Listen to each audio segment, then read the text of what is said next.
Hello there guys, and welcome to week 2 of the Orion Bowl NFL Fantasy League season. Wow, what a week 1 was. Let's first just recap week 1. The biggest thing that I took away from week 1 was, Baltimore did it, didn't they? Baltimore Ravens went into last week being predicted 0-14 by the NFL algorithms due to their draft. They went in predicted 0-14. They were going in against the current champions, the team with no nameth, and they were not given a shred of a chance. Well, they marched into no nameth field and they took no prisoners. They took no prisoners and they walked away with the victory. Yep, that's right. It's to be fair, it's just nice to get a win on the board so early. I can't imagine that's a good feeling for the team with no nameth. How's that taste there? Bitter? Hard to get down? Yeah. Well, anyway, I'm not going to gloat too much because I'm probably not going to get too many more wins like that this season if the algorithms are anything to go by. But very happy. We've got a win on the board. Let's keep on marching on. I feel like we've got a fairly decent team, but I'll go into that later on. And we've got another shout out. They changed their name to the Legion of Trash after taking the Toilet Bowl trophy last year. But I have got to say, that triple that he's got there with Wilson, Cook, and Carson, woo! That's a powerful trio right there. That's going to be tough. It's going to be tough to beat. They did a very good job. The Harlots.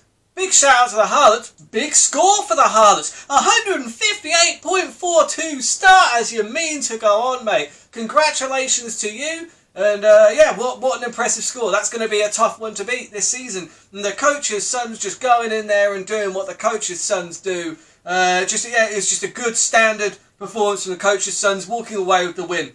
So, Week 2 predictions then. This week, in Week 2, we have got the Baltimore Ravens taking on the Legion of Trash. I'm not going to call them the Legion of Trash out of respect because they're not trash. Their lineup is really pretty good, you know. So I'm just going to call them the Legion. If they, just out of respect to you, Chris. That's for you. Respect to my fellow GM. I've got to say that trio of Carson, Wilson, and Cook. Oh, I've got to say, it's going to be tough to beat, and I'm actually picking you this week to start my losing streak for the Baltimore Ravens.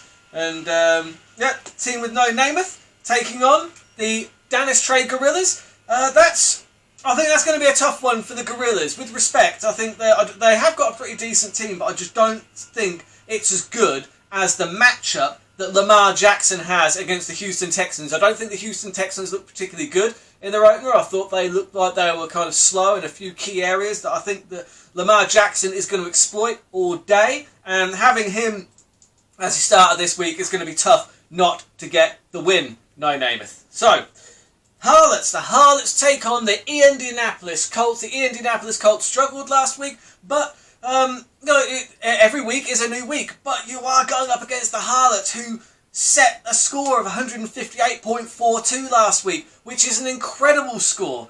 I just don't see the Indianapolis Colts being able to get close to that score, or for that matter, getting a score that's going to get them the win. So I'm going to lean towards the Harlots in that one. And last but not least, we have got Dak, the current regular season champions, going up against the coach's sons. The coach's sons, who got beat out of all the silverware last year, including that coveted Orion Bowl regular season belt. It's the belt. That's what the league's about. The Orion's belt, right? Can he get a moniker of revenge this week? Now, the Legion, the Suns, they walked in there and they got the job done last week, and they look like a really good team. I've got to say that Dak has also got a very impressive roster, but with Kittle questionable, and whilst he may play, he may be limited in some phases of the game. I have got to lean towards the coach's sons because, quite frankly, for no particular one player, because they have too many stars to pick from. They could, like, the Sun is a star. It's the Sun. It is a star, and the Suns, they have all the stars. And that's it. The Coach's Sons walk away with that one all day. And best of luck to all of you gentlemen. And obviously we'll be doing another recap, same time, same place, next week. Like I said, for all the people that I have picked, prove me right. For all those that I have picked against, prove me wrong. I'll see you next week.